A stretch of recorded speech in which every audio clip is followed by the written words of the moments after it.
नमस्कार, स्वागत है आप सबका दिन भर की तमाम बड़ी और अहम खबरों के साथ मैं हूं कवीन सचान। शुरुआत हेडलाइन से। अग्नि 5 मिसाइल का सफल परीक्षण, 5000 किलोमीटर से ज्यादा की मारक क्षमता, परमाणु हथियार ले जाने में सक्षम।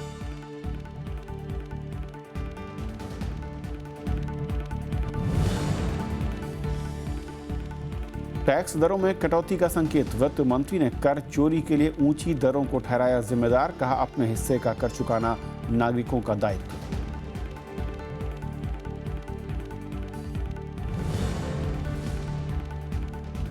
समाजवादी पार्टी में फिर खींचतान, शिवपाल यादव ने कहा 175 उम्मीदवारों के नाम तय। अखिलेश ने 403 प्रत्याशियों की सूची मुलायम सिंह को भेजी।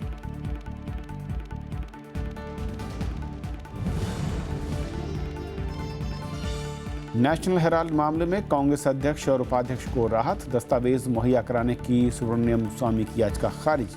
10 फरवरी तक देनी होगी गवाहों की सूची।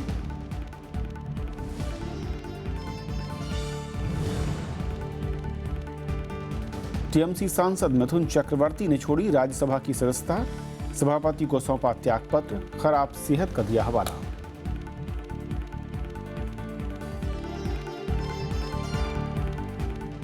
और आइए देखते हैं पहली खबर।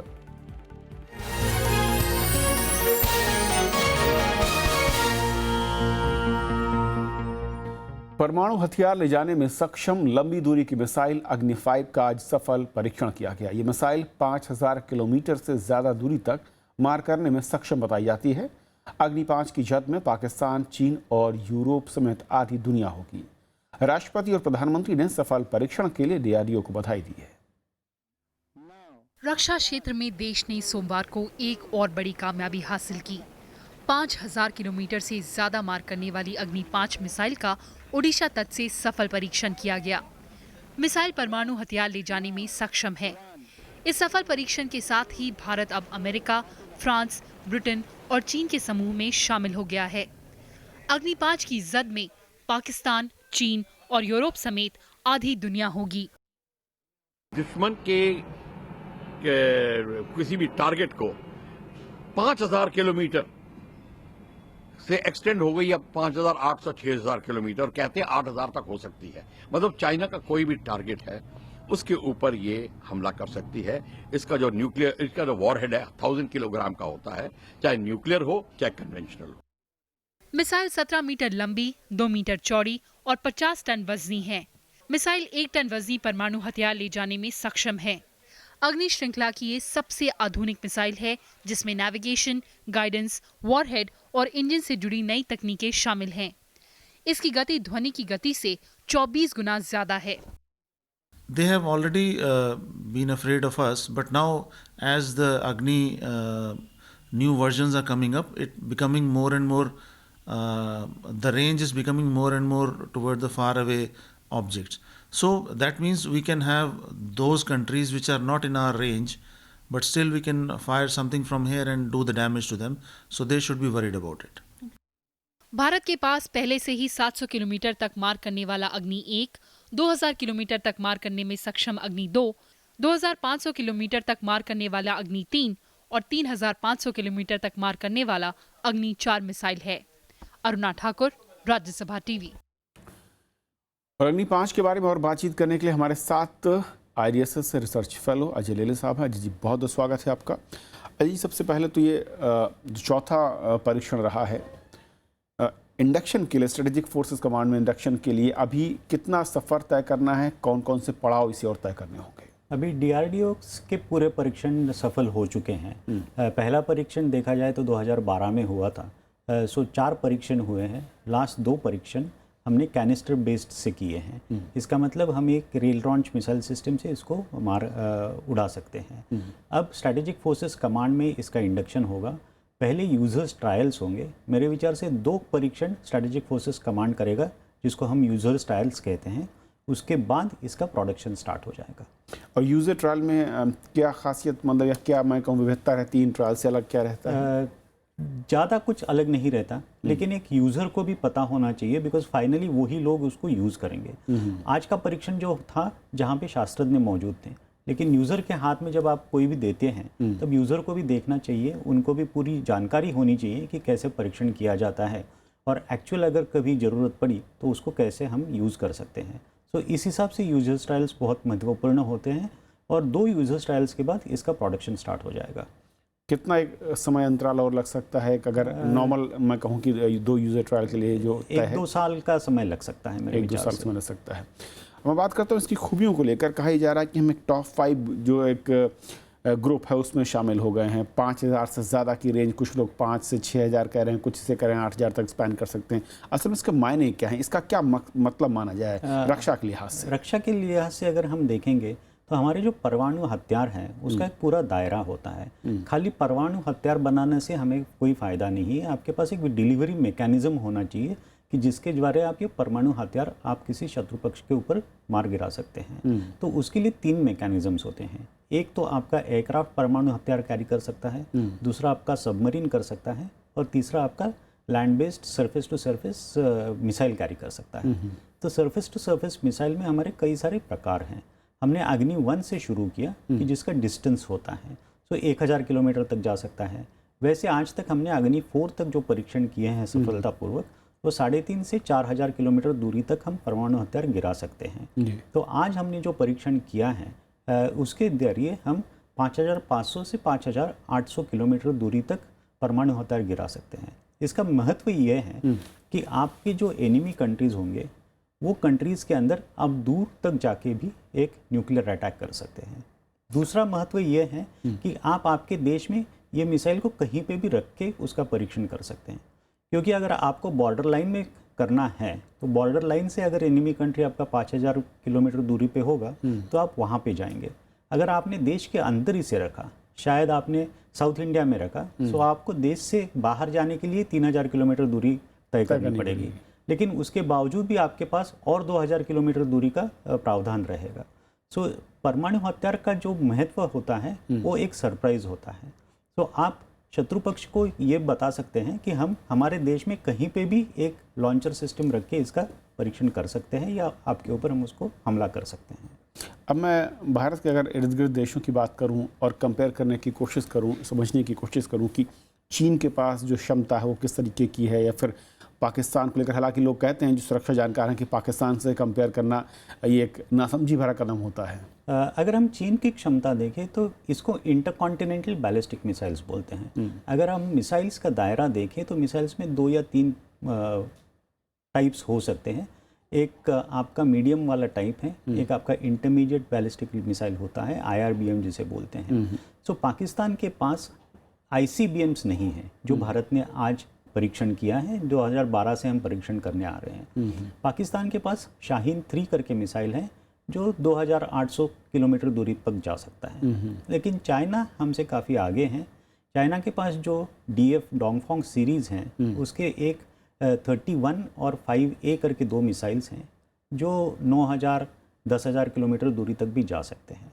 लेकिन उसमें हमें ये देखना है कि हमें ज़रूरत क्या है, हमारे एडवर्सरीज कौन है, हमारा डिस्टेंस हमारा जो डिस्टेंस होता है कवर करने के लिए वो कितना दूर है। कल कोई और कंट्री बोलेगा हमारे पास 12 किलोमीटर दूरी वाला भी है, लेकिन उससे हमें फ़ायदा कुछ नहीं है। हमें देखना है हमें किस चीज़ की ज़रूरत है। मेरे विचार से हमें एक ICBM की ज़रूरत थी जो 5000 से 6000 किलोमीटर दूरी तक जा सके, क्योंकि अगर आप पूरा रेडियस देखें तो पाकिस्तान चाइना पूरा इसमें कवर हो जा सकता है।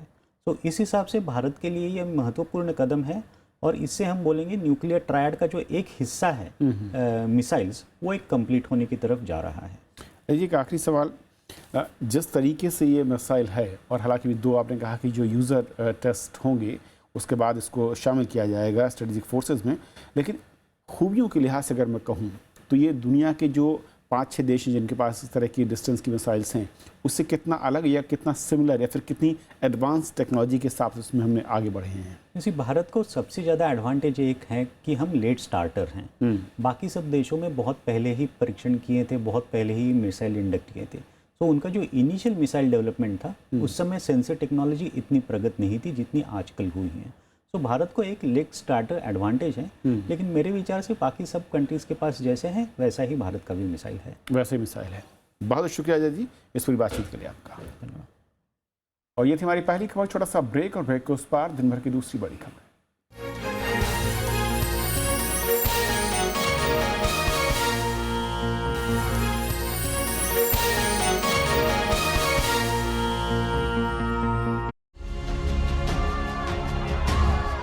बात आम आवाम की, जीवन संग्राम की, दुनिया जहान की,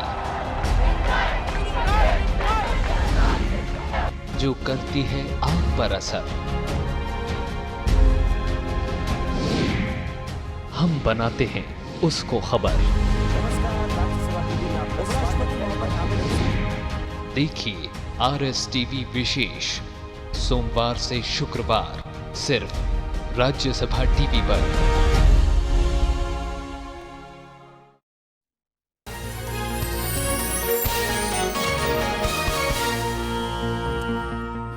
वित्त मंत्री अरुण जेटली ने टैक्स दरों में कमी पर जोर दिया है। उन्होंने कहा कि टैक्स की ऊंची दरों से कर चोरी को बढ़ावा मिलता है।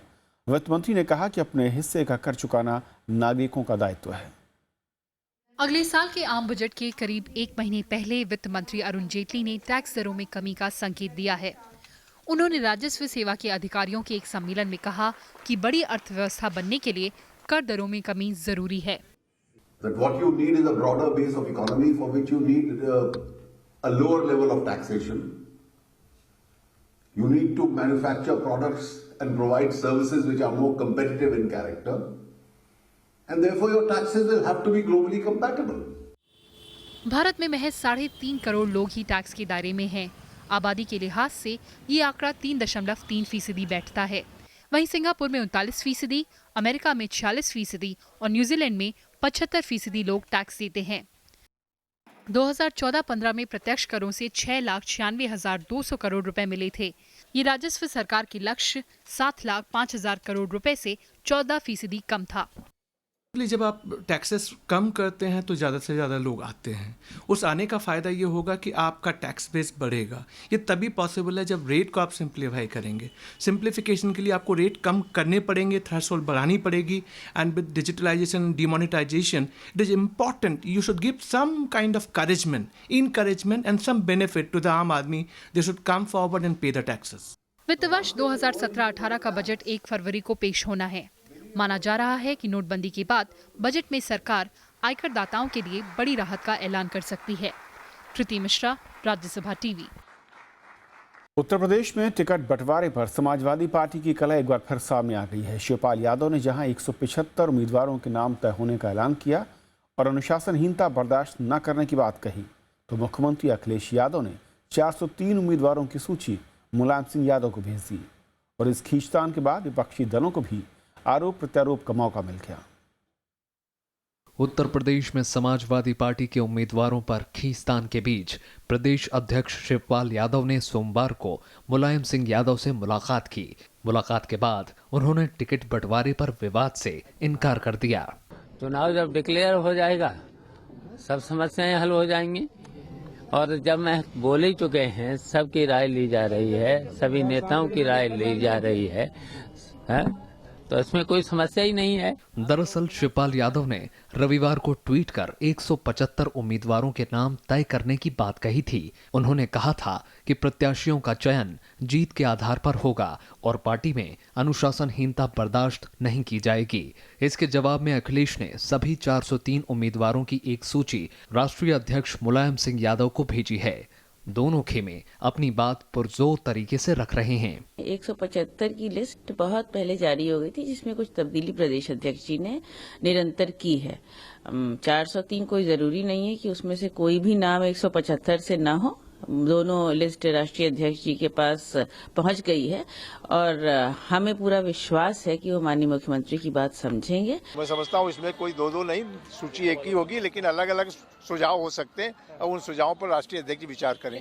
उधर बीएसपी प्रमुख मायावती ने कहा कि अंदरूनी झगड़े की वजह से समाजवादी पार्टी पहले ही चुनाव हार चुकी है। पिछले कुछ समय से सपा परिवार में मची आपसी वर्चस्व की लड़ाई भी अब यहाँ इतनी ज्यादा गहरी हो चुकी है कि अभी चुनाव में सपा व कांग्रेस पार्टी का गठबंधन बनने पर भी इनको इसका कुछ भी लाभ मिलने वाला नहीं।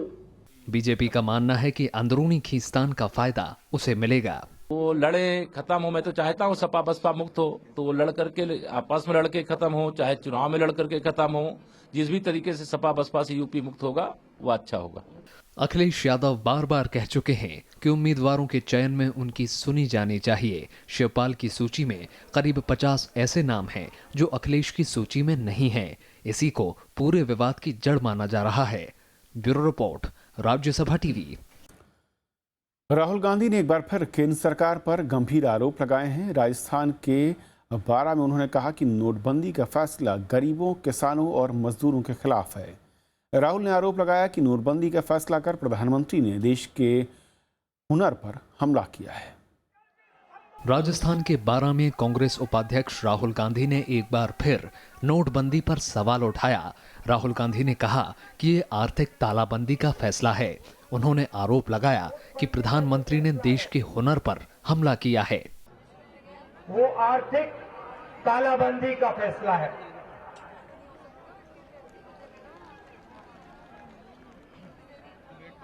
दूसरी बात, मोदी जी कैशलेस हिंदुस्तान की बात करते हैं।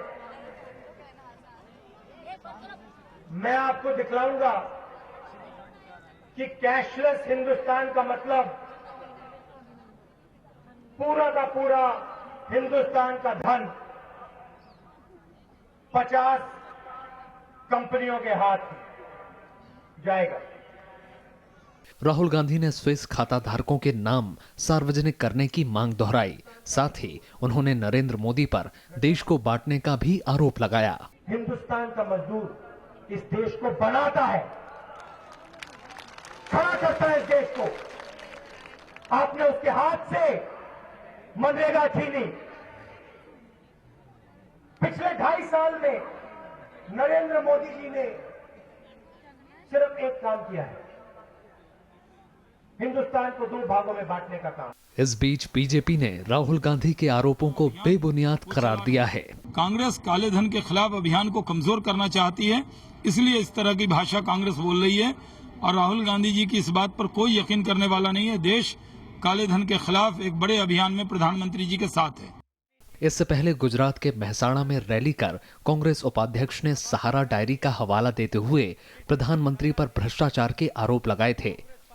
बहराइच, अल्मोड़ा के बाद हिमाचल प्रदेश के धर्मशाला में भी कांग्रेस उपाध्यक्ष राहुल गांधी ने प्रधानमंत्री पर गंभीर आरोप लगाते हुए जवाब की मांग की थी। Bureau report, Rajya Sabha TV. नोटबंदी पर 50 दिन की मियाद खत्म होने में अब महज चंद दिन बचे हैं, लेकिन बैंक और एटीएम के बाहर लोगों की लाइनें अब भी बरकरार हैं। मंडी में किसानों की आर्थिक स्थिति दिन पर दिन खराब होती दिख रही है। दिल्ली की आजादपुर मंडी। नोटबंदी की वजह से किसानों को खासी मुश्किलों का सामना करना पड़ रहा है। ऐसी ही कहानी सोनीपत के किसान वजीर की है। नोटबंदी की वजह से फसल की लागत भी नहीं निकाल पा रहा है।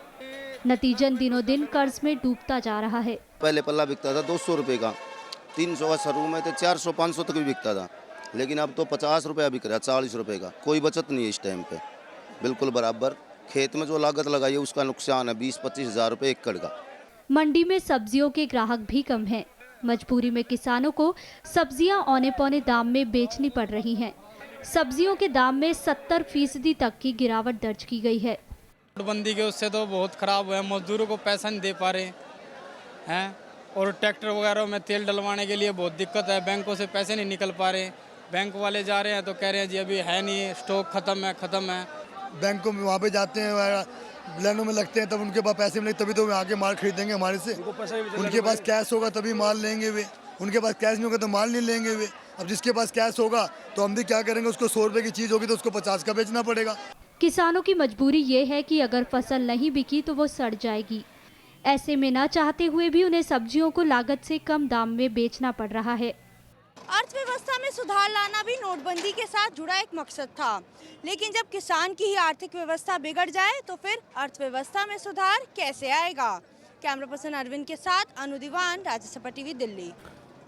नेशनल हेराल्ड मामले में कांग्रेस अध्यक्ष सोनिया गांधी और उपाध्यक्ष राहुल गांधी को बड़ी राहत मिली है। अदालत ने कागजात मुहैया कराने की मांग वाली बीजेपी नेता सुब्रमण्यम स्वामी की याचिका खारिज कर दी है। मामले की अगली सुनवाई 10 फरवरी को होगी।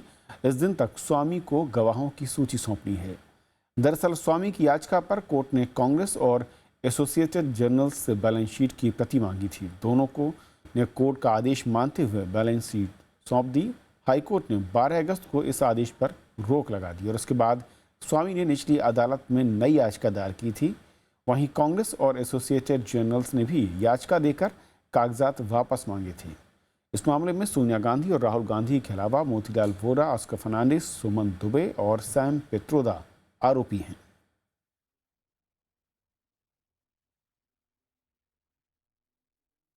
मुझे आश्चर्य हुआ है क्योंकि हमारी क्रिमिनल प्रोसीजर कोड में और एविडेंस एक्ट में दोनों में ये अधिकार दिया गया है कि मैं जो ट्रायल को कंडक्ट कर रहा हूँ उनको अधिकार है डॉक्यूमेंट समन करने के लिए। मैं इसको अब सुप्रीम कोर्ट ले जाऊंगा। अगस्ता वेस्टलैंड हेलीकॉप्टर मामले में आरोपी पूर्व वायुसेना प्रमुख एसपी त्यागी को जमानत मिल गई है। दिल्ली के पटियाला हाउस कोर्ट ने 2 लाख रुपए के मुचलके पर त्यागी को जमानत दी। ये सशर्त जमानत है जिसमें अदालत ने त्यागी से गवाहों को प्रभावित करने और जांच को बाधित करने की कोशिश न करने की हिदायत दी है। इस मामले में संजीव त्यागी और गौतम खेतान भी आरोपी हैं, लेकिन उन्हें अभी जमानत नहीं मिली है। इन लोगों की जमानत पर 4 जनवरी को अब फैसला होगा।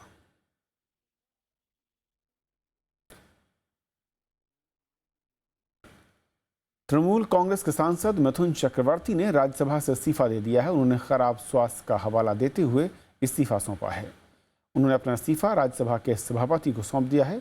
मिथुन काफ़ी दिनों से बीमार है, उनका इलाज भी चल रहा है। बीमारी के चलते वो राज्यसभा से कई बार छुट्टी की मांग भी कर चुके हैं। शारदा मामले में नाम आने के बाद उन्होंने इस्तीफा देने की पेशकश की थी। मिथुन चक्रवर्ती 2014 में राज्यसभा के लिए निर्वाचित हुए थे।